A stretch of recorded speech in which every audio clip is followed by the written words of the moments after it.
It is 3 in the morning. The room is dark. Your body is exhausted. And then, without warning, your brain serves it up. A moment from 6 years ago. Something you said at a party that landed wrong. A presentation where your voice cracked at exactly the wrong moment. An argument where you chose exactly the wrong words. A door you walked into in front of someone you were trying to impress.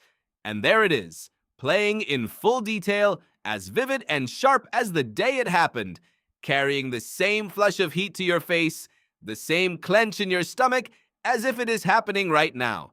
You did not choose to remember this. You were trying to sleep. And yet, here you are, wide awake, reliving something that the rest of the world forgot years ago. Why does your brain do this? And why does it always seem to happen at 3 in the morning? The real answer is far stranger than you think. And it begins not with embarrassment, but with the way your brain decides what is worth keeping. Your brain is not a recording device. It does not store memories the way a hard drive stores files, passively, equally, without judgment. It is a ruthlessly selective editor. Every day you experience thousands of moments, and the vast majority of them are discarded almost immediately. The brain keeps what it decides matters, and the criterion it uses to make that decision is emotion.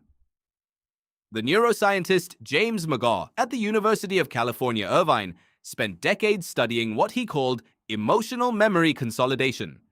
What he found was that emotionally charged experiences trigger the release of stress hormones, adrenaline and cortisol, that act directly on the amygdala and the hippocampus, the two brain structures most responsible for forming lasting memories. Emotional arousal, McGaugh found, does not just accompany a memory. It physically strengthens the neural connections that encode it. The stronger the emotion, the stronger the memory trace.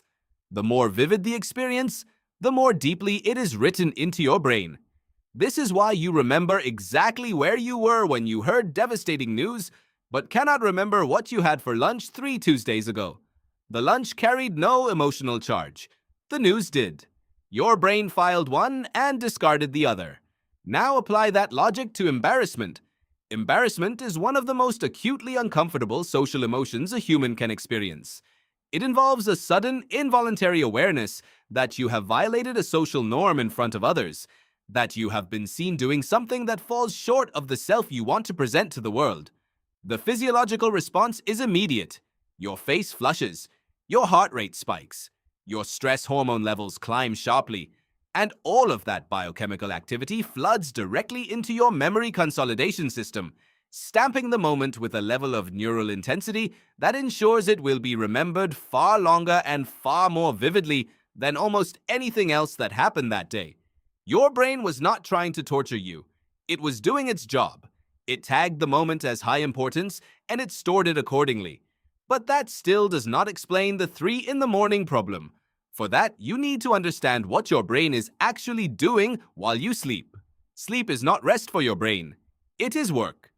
During sleep, specifically during the slow wave and REM stages, your brain runs a process that neuroscientists call memory consolidation. It reviews the day's experiences, strengthens the connections that encode important memories, and integrates new information into your existing knowledge structures.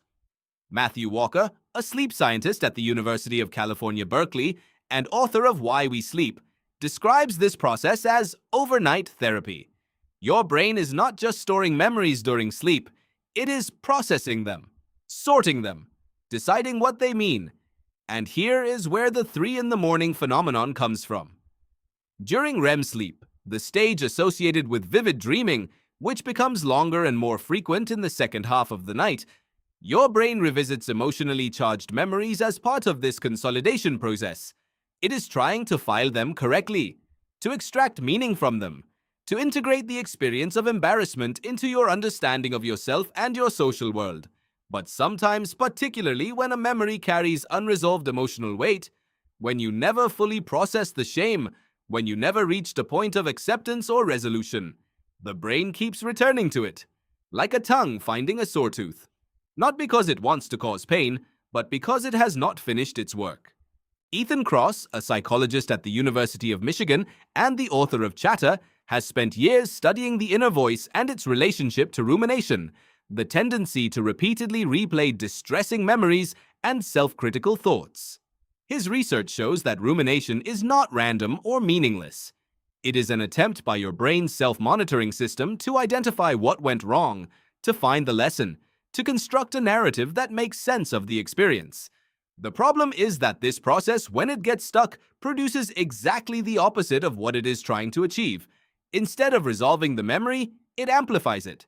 Instead of extracting the lesson, it loops on the pain.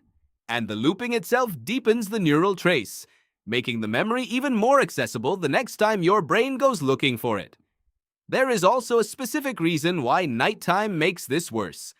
During the day, your prefrontal cortex, the brain region responsible for rational thought, context, and emotional regulation, is active and engaged. It provides a constant counterweight to the emotional brain's tendency toward catastrophizing. When an embarrassing memory surfaces during the day, your prefrontal cortex is there to contextualize it, to say, "This happened, it was uncomfortable, but it is over, and the consequences were not as severe as they felt." But at 3 in the morning, your prefrontal cortex is partially offline. The regulatory capacity that keeps your emotional responses calibrated during the day is diminished. Your amygdala, the brain's threat detection center, is running with less oversight than usual. And so when an emotionally charged memory surfaces during nighttime consolidation, there is less rational counterweight to soften it. The emotional volume is turned up. The contextualizing voice is turned down. What surfaces feels more real, more urgent, more catastrophic than it actually is. And here is something that makes it even stranger. Research by Kristen Neff at the University of Texas at Austin on self-compassion has shown that the self-critical inner voice, the one that replays the embarrassing moment and editorializes on your stupidity, your awkwardness, your failure, is not an accurate narrator. It is a distorted one. The harshness with which you judge your own social failures is systematically greater than the harshness with which others judge the same events. Studies consistently show that observers remember our embarrassing moments far less vividly than we do, rate them as far less significant, and move on from them far more quickly. The spotlight you feel on yourself during an embarrassing moment, what psychologists call the spotlight effect, is a cognitive illusion. Other people are not watching you as closely as you think. They never were. So what do you do with this knowledge? The first thing is simply to understand what the replay is. It is not evidence that the moment was as catastrophic as it feels at 3 in the morning. It is evidence that your brain tagged the moment as emotionally significant and that it is still trying to process it. The replay is a symptom of incomplete emotional processing, not an accurate assessment of reality. The second thing is what Ethan Kross calls distancing. When the replay begins, instead of engaging with it from the inside, feeling the shame again, rehearsing what you should have said, try stepping outside it. Refer to yourself by name. Imagine it happening to a character in a story. Ask what a compassionate friend would say about the moment. Research shows that this simple shift in perspective reduces the emotional intensity of the replay and helps your brain complete the processing it is trying to do. Your brain replays the embarrassing memory because it cares about your place in the social world. Because you are a deeply social creature whose ancestors depended on group acceptance for survival. Because being seen in a moment of failure carried real consequences in the environment you evolved for. And your brain has not yet received the memo that the stakes in most modern social situations are considerably lower. The 3 in the morning replay is ancient software, running on a modern problem. It is not weakness. It is not a sign that the moment was as bad as it feels. It is your brain doing the slow, painstaking work of trying to make sense of what it means to be a person who sometimes gets things wrong. Which is, of course, every person who has ever lived. Next time it happens, you will know what it is. And knowing what it is the first step toward finally letting it go.